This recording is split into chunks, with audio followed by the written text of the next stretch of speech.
Few horror films have a history as twisted as the Texas Chainsaw Massacre. From the way it was filmed to the chaos that happened off camera, the story behind it's just as unsettling as what you see on screen. Stick around, because what you're about to hear will change the way you see every scene. Number 1, the true story was a marketing ploy. The opening crawl of the Texas Chainsaw Massacre claimed the events were based on a true story, and the audiences in 1974 believed every word. That single line of narration gave the movie an edge of forbidden truth, like watching a crime documentary that slipped into theaters by mistake. It was a clever trick by director Tobe Hooper, who wanted to tap into the public's growing fear of random violence. The claim was pure fiction, but it worked brilliantly, convincing people that Leatherface and his chainsaw could actually be waiting on some lonely Texas road. That false promise helped turn a low-budget indie into a national obsession, leaving audiences shaken long after the credits rolled. Number 2, real human skeletons were used. The filmmakers had a problem. Fake skeleton props were surprisingly expensive. On a shoestring budget, they found a disturbing solution that was cheaper and easier. They bought real human skeletons from India, which at the time were commonly exported for medical use. This meant the bones seen in the film, including the ones propped in chairs and scattered around the Sawyer house, were completely authentic. The choice added a level of unease that no plastic prop could match. For the cast, working around those remains was a constant reminder that they were spending long hours in a set filled with death.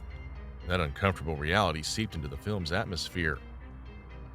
Number 3, real animal parts were everywhere. The Sawyer house set was more than a stage. It was filled with real animal remains. Production designers collected bones, hides, and even dumped a load of dead animals in the backyard to make the environment as unsettling as possible. In the Texas heat, the smell became overwhelming, forcing some crew members to wear bandanas over their faces to keep from gagging. Flies gathered, food spoiled, and every corner of the house carried the stench of decay. For the actors, working in those conditions was brutal. Every scream and reaction filmed inside that house carried traces of genuine discomfort. They weren't pretending to be surrounded by death. They were living in it for hours at a time. Number 4, the dinner scene was a real-life hell. The dinner sequence is one of the most disturbing moments in the movie, and filming it was even worse. The cast and crew were trapped in a small room for over 27 hours straight, with no air conditioning and temperatures soaring well past 100 degrees. The table was piled with real food that rotted under the lights, mixing with the smell of animal remains already scattered through the set. Actors wore the same makeup and costumes the entire time, drenched in sweat and barely able to breathe. By the end, exhaustion and nausea set in, and the manic energy on screen reflected their real breakdowns. That scene was the result of sheer endurance that pushed everyone to their limit. Number 5, Marilyn Burns' finger was really cut. During the filming of the dinner scene, one effect went horribly wrong. The idea was for Grandpa to suck blood from Sally's finger using a special knife rigged with a tube of fake blood. When the prop refused to work, Gunnar Hansen, who played Leatherface, grew frustrated and used a real razor to get the shot. The blade sliced open Marilyn Burns' finger, and the blood on screen was completely real. With the cameras rolling and everyone exhausted, they continued without stopping. Burns later recalled the moment as one of the most painful experiences on set, a memory that stayed with her long after filming ended. What made the scene feel so unsettling was the fact that her injury was genuine suffering captured on film. Number 6, the original idea came in a crowded hardware store.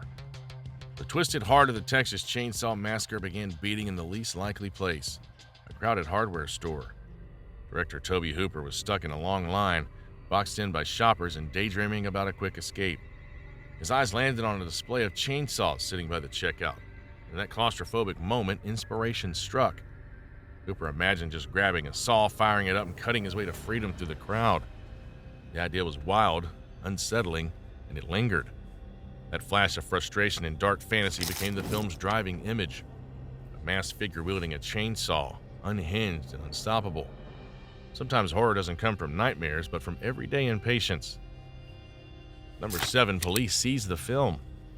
After its release, the Texas Chainsaw Massacre didn't just shock audiences, it caught the attention of the police. The film's violence and gritty realism led authorities in several countries to raid theaters and physically seize copies of the movie. Screenings were shut down mid-show, and film reels were confiscated as evidence of obscenity. In some regions, the film was outright banned for years, feeding its reputation as forbidden cinema. Producers faced a gauntlet of court battles and censorship boards, always fighting to keep their creation alive. Every time the police hauled away another print, the legend grew. The more authorities tried to bury the movie, the more determined horror fans became to see it. Number 8, cast and crew weren't paid. Behind the screams and chaos, there was another horror: the paycheck. Most of the cast and crew worked on a deferred payment plan, meaning they agreed to be paid later if the film ever made money. For months, they endured brutal conditions with little to no financial reward. When the movie became a box office hit, many expected their payday, only to find out that shady distribution deals kept the profits tied up. Some of the actors didn't see a dime for years, while others never received what they were promised at all. For a film that went on to make millions, the people who created it were left frustrated and broke. A reminder of how the industry often takes advantage of those chasing a dream. Number 9, the chainsaw was a real weapon. The roar of Leatherface's chainsaw wasn't a sound effect. It came from a real working chainsaw used during filming. To reduce the danger, the chain was removed for certain shots, though the tool itself remained fully functional. Even without the cutting edge, it was still a massive, dangerous machine that could cause serious injury with a single slip. Actors had to react with genuine fear when it came toward them, because they knew the saw's weight and force were real. Director Tobe Hooper relied on that raw terror to capture the frantic energy on screen. Every scream in those chase scenes carried an edge of authenticity, because nobody wanted to be the one who accidentally got clipped by the same tool that defined the film's horror. Number 10, Leatherface's teeth were custom made by his dentist. Leatherface's terrifying grin wasn't just the work of a Hollywood prop house. Those jagged, rotten teeth were personally custom made by Gunnar Hansen's own dentist. The film's skimpy budget, ordering prosthetics wasn't an option, so Hansen went to a local dental office and asked for help creating something memorable. The dentist crafted a set of grotesque, discolored dental appliances that fit over Hansen's real teeth, instantly transforming his face. To add to the effect, Hansen never cleaned the costume between takes, letting grime, sweat, and lunch leftovers build up over weeks. The result wasn't just scary on camera, it gave Leatherface a foul breath so real the cast members avoided sharing scenes up close. Number 11, Gunnar Hansen was forced to wear the same filthy costume. Leatherface was terrifying on screen, but for Gunnar Hansen, the role came with misery of its own. His costume consisted of heavy clothing layered under the latex mask. Once he put it on, there was no taking it off. With no budget for duplicates, he wore the same sweat-soaked outfit for the entire shoot. The Texas heat made it unbearable, and the stench clung to him day after day. Cast members recalled how being near Hansen was tough, not because of his chainsaw, but because of the smell that followed him everywhere. The discomfort also fed into his performance, giving Leatherface a lumbering, desperate presence that was born from pure exhaustion, the reality of working in a costume that never got a chance to breathe. Number 12, the sound of Leatherface's chainsaw was all-encompassing. On set, the chainsaw wasn't a background prop that could be toned down. It roared at full volume, rattling through the farmhouse and drowning out conversation. Actors had to scream to be heard over it, and the crew struggled to give directions while it was running. The nonstop noise added a layer of chaos that no one could escape. For the performers, that constant sound fed into their nerves, leaving them on edge even between takes.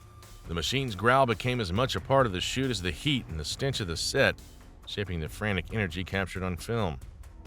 What audiences hear in the movie is the same deafening presence that pushed the cast into a state of real tension. Number 13, the original title was Head Cheese. Before it became the classic known as the Texas Chainsaw Massacre, the film almost carried a very different title, Head Cheese. The name came from a line the hitchhiker delivers in the van, describing the dish made from scraps of meat, skin, and tissue boiled into a jelly-like block. Tobe Hooper and Kim Hinkle originally thought the grotesque food reference captured the raw spirit of the story, but thankfully, the title was changed before release. The shift to the Texas Chainsaw Massacre gave the movie a more direct punch and left no confusion about what kind of horror was in store. While Head Cheese might have worked as an inside joke, it's hard to imagine horror history being quite the same without the title that became legendary. Number 14, Hooper tried for a PG rating. Tobe Hooper had a bold idea when it came to the film's rating. He thought that if he kept the blood off screen and avoided long shots of gore, there was a chance the movie could sneak by with a PG. The plan was to let the audience's imagination fill in the gaps, creating a sense of horror without overwhelming violence. When the film was finished, that gamble didn't pay off. The Motion Picture Association initially slapped it with an X rating, forcing Hooper to make adjustments until it was finally given an R. The thought of the Texas Chainsaw Massacre sitting alongside family films in the PG category now feels unthinkable, but it shows how far the director was willing to push his luck in order to reach the widest possible audience. Number 15, the iconic look was an accident. The gritty documentary feel of the Texas Chainsaw Massacre wasn't the result of careful design, it came from necessity. With almost no money to spend, the crew shot on 16mm film stock, which was cheaper than the 35mm used in bigger productions. That stock created grainy visuals, washed-out colors, and a rough texture that gave the movie its unsettling realism. The harsh lighting and unpolished look made the film seem more like raw footage than a polished production. That quality amplified the horror on screen. What began as a budget limitation turned into a defining trait, helping the movie stand apart from glossy Hollywood horror of the time. The accidental aesthetic is one of the reasons the film still feels so unnervingly real decades later. Number 16, Sally's look of terror was authentic. By the time filming reached the final chase and escape scenes, Marilyn Burns was completely drained. She'd endured weeks of exhausting shoots in the brutal Texas heat, surrounded by the smell of decay and covered in sweat and fake blood that clung to her skin. When the camera caught her screaming and laughing hysterically in the back of the truck, it wasn't the polished work of an actress in control, it was raw exhaustion spilling over. Burns herself admitted later that she felt broken down by the experience, and the terror etched on her face in those moments came from real physical and mental strain. The genuine collapse is why Sally's desperate escape remains one of the most haunting final moments in horror history. Number 17, film was inspired by a real-life killer. Leatherface may feel like a nightmare creation, but his disturbing habits were rooted in real crime. Director Tobe Hooper drew inspiration from Ed Gein, a murderer from Wisconsin whose crimes shocked the nation in the 1950s. Gein was known for robbing graves, keeping bones and skin in his home, and even fashioning household items from human remains. While the film never tells Gein's story directly, his twisted legacy echoes in the details of Leatherface's world. The masks, the bone furniture, and the sense of violence hidden in plain sight. Hooper used those fragments of reality to give the movie a chilling authenticity, blurring the line between horror fantasy and the kind of headlines that once gripped small-town America. Number 18, Leatherface's mask represented personalities. Leatherface didn't wear just one mask.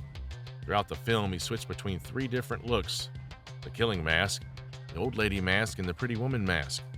Each one was meant to show a different side of his fractured personality. Director Tobe Hooper explained that the mask acted as his identity. Leatherface wore the killing mask, he was the brutal hunter. The old lady mask turned him into a caretaker around the dinner table, and the pretty woman mask revealed a side of him trying to fit into some twisted version of normal. This detail gave depth to a character who never speaks, letting audiences understand him through the way he hides his face. It's one of the subtle touches that made Leatherface stand out from other horror villains of the era. Number 19, the iconic sound was carefully designed. Sound in the Texas Chainsaw Massacre was designed to leave audiences raw-nerved. Director Tobe Hooper and his team layered the soundtrack with guttural pig squeals, scraping metal and industrial noises that never let you feel safe. But the true star was the chainsaw itself, the deafening full-throttle roar recorded live on set. The machine's growl was so loud that actors had to scream over it, sometimes losing their voices by the end of each day. Every rev and clatter came straight from the real tool, making the terror feel immediate, brutal, and inescapable. That relentless audio assault became more than background noise. It was an invisible villain, stalking both the cast and the audience in every scene. Number 20, the family's last names never mentioned. One of the strangest details in the Texas Chainsaw Massacre is that the cannibal family's never actually given a last name in the movie. They're simply presented as a disturbing group living in isolation, which only adds to their mystery. Outside of the film, however, promotional material hinted at a surname, a sign reading W.E. Slaughter Barbecue, as they were tied to the name Slaughter, a fitting label for characters who ran a grisly backyard operation. Later sequels and spin-offs gave them different names, most famously the Sawyer family. But in the original 1974 classic, their identity stayed vague, leaving audiences with no real backstory, just the horror of their actions. That lack of explanation made them feel even more terrifying, as if they could exist anywhere in the back roads of Texas. Number 21, Franklin's actor stayed in character. Paul A. Pertain, who played Franklin, took his role so seriously that he never dropped the act, even when cameras weren't rolling. He stayed in his wheelchair, kept the same high-pitched voice, and leaned fully into Franklin's constant complaining. The method approach wore down the patience of his co-stars, who eventually admitted they found him hard to be around. The tension carried onto the screen, making the group's frustration with Franklin feel genuine. While the other actors were trying to get through long and grueling days of filming, Partain kept pushing the boundaries of his performance. His dedication added a sharp edge to his character, turning Franklin into one of the most memorable figures in the film, not just for what happened in the story, but for the way he unsettled everyone around him during production. Number 22, the narrator was paid with a joint. The movie's opening crawl is iconic, its ominous narration still echoing through horror history. But the way it was made is pure indie legend. John Larroquette, who voiced those unforgettable lines, wasn't paid in cash or even by check. Instead, director Tobe Hooper offered him a single marijuana joint as payment for his chilling performance. Larroquette later joked that it was the easiest gig he ever had. Just one late-night recording and his salary was settled. The decision fit the film's scrappy, anything-goes approach. That low-budget barter didn't just save money, it gave the movie's first moment an extra edge of outlaw energy, setting the tone for everything that came after. Number 23, Car Graveyard was a clue. Early in the film, the group passes through an area filled with abandoned cars, a detail that might seem minor at first glance. In reality, it was a quiet hint that countless others had already fallen victim to the cannibal family. Each car represented someone who never made it out, turning that background shot into an unsettling clue about the family's long history of violence. Director Tobe Hooper used these kinds of subtle touches to build unease without spelling everything out. For audiences paying attention, the junkyard was a grim suggestion of how many people had vanished before Sally and her friends ever arrived. That eerie attention to detail gave the story even more weight, making the world of the film feel disturbingly lived in. Number 24, Hitchhiker's razor scene looked real. One of the most unsettling moments comes when the hitchhiker slices his own hand with a razor in the van. The effect looked so convincing that even crew members on set felt uneasy after watching it. Actor Edwin Neal delivered such an intense performance that people questioned whether he was truly cutting himself. In reality, the razor was rigged with a simple special effect and the blood was fake. What sold the scene was Neal's commitment to his role. His disturbing behavior, combined with the claustrophobic setting of the van, created a performance that pushed everyone around him into genuine discomfort. That mix of realism and tension helped set the tone for the rest of the movie, making the hitchhiker one of the creepiest characters in horror history. Number 25, Hitchhiker inspired by another killer. The hitchhiker's unsettling energy wasn't created out of thin air. Actor Edwin Neal drew on details connected to Elmer Wayne Henley Jr., a convicted killer from Texas whose crimes in the early 1970s shocked the nation. Henley was known for luring victims to his partner's home where they were murdered. His erratic personality left a lasting impression on those who studied the case. Elements of that unpredictability filtered into the hitchhiker's character, making him more disturbing than a simple roadside oddball. Neal's jittery movements, sudden mood swings, and unnerving stares gave the role an authenticity that came uncomfortably close to real criminal behavior. It grounded the character in reality, making his scenes one of the most terrifying parts of the movie. Number 26, the grandma was a young man in drag. The shriveled, mummified grandma sitting in the house is burned into every viewer's memory, but the truth behind that figure is seriously unexpected. Instead of sophisticated animatronics or special effects, the production went with low-tech ingenuity. The corpse was actually played by a young man in drag, covered in layers of latex and makeup to create the disturbing skeletal look. Actor Dorothy J. Pearl transformed him every day using whatever materials were on hand. The result was so convincing that some crew members claimed it gave them nightmares. Watching the film, you never guessed that beneath all those sunken cheeks and brittle hair was an actor barely out of his 20s. Number 27, the final sunrise scene was unscripted. The final sunrise shot, Leatherface spinning wild in rising daylight, chainsaw raised, was pure accident. After hours of brutal overnight filming, everyone was running on empty. As the sun cracked over the horizon, they realized they had almost no film left. Gunnar Hansen, operating on nerves and zero sleep, threw himself into one last feverish performance as Leatherface. The crew scrambled to capture the chaos before the lights shifted. That unscripted sunrise dance, filled with exhaustion and pure desperation, became the movie's lasting image. The eerie contrast between the soft morning glow, and Leatherface's madness made the moment feel surreal. What wasn't planned turned out iconic, born straight from fatigue, chance, and a little filmmaking panic. Number 28, the film cemented the final girl trope. Sally Hardisty's escape at the end of the Texas Chainsaw Massacre became a landmark moment in horror. Her survival fit into what would later be recognized as the final girl trope, the last remaining female character who endures the killer's rampage. While the idea had appeared in earlier films, it was Sally who brought it into the spotlight for a new generation. Marilyn Burns' performance showed raw fear and desperation, but also an unbreakable will to survive against impossible odds. The frantic escape in the back of the truck remains one of the most unforgettable endings in horror history. Countless films that followed, from Halloween to A Nightmare on Elm Street, leaned on the template that Sally helped establish, making her one of the most important survivors in the genre. Number 29, the house is now a restaurant. The farmhouse where Leatherface and his family tormented their victims still stands today, though it looks very different. After filming, the house was relocated from its original spot and restored, eventually opening as a restaurant in Kingsland, Texas. Guests can sit down for a meal inside the same walls where some of horror's most infamous scenes were shot. The transformation turned one of cinema's darkest locations into a tourist attraction, drawing fans who want to connect with the movie in a new way. Instead of bloodstained chaos, now serves up barbecue and comfort food. A strange twist of fate for a building that once embodied pure terror on screen. Number 30, it was an independent sensation. The Texas Chainsaw Massacre began as a tiny independent production with a budget estimated around $140,000. Nobody involved expected it to grow into one of the most profitable indie films of all time. Released in 1974, it shocked audiences, spread by word of mouth, and quickly turned into a box office hit.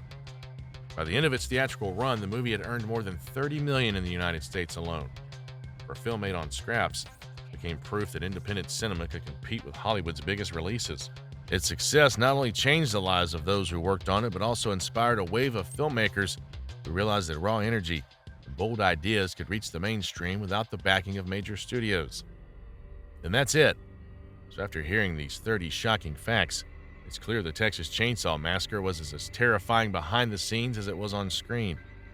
The question is, do you think the film's lasting fear comes more from the horrifying story of Leatherface, or from the brutal reality that the cast and crew actually lived through while making it?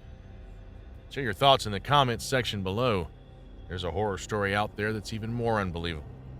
Check out our recent video on Friday the 13th to discover the chilling behind-the-scenes stories from Camp Crystal Lake that are way scarier than what made it onto the screen. Stay tuned for our next classic movie rewind.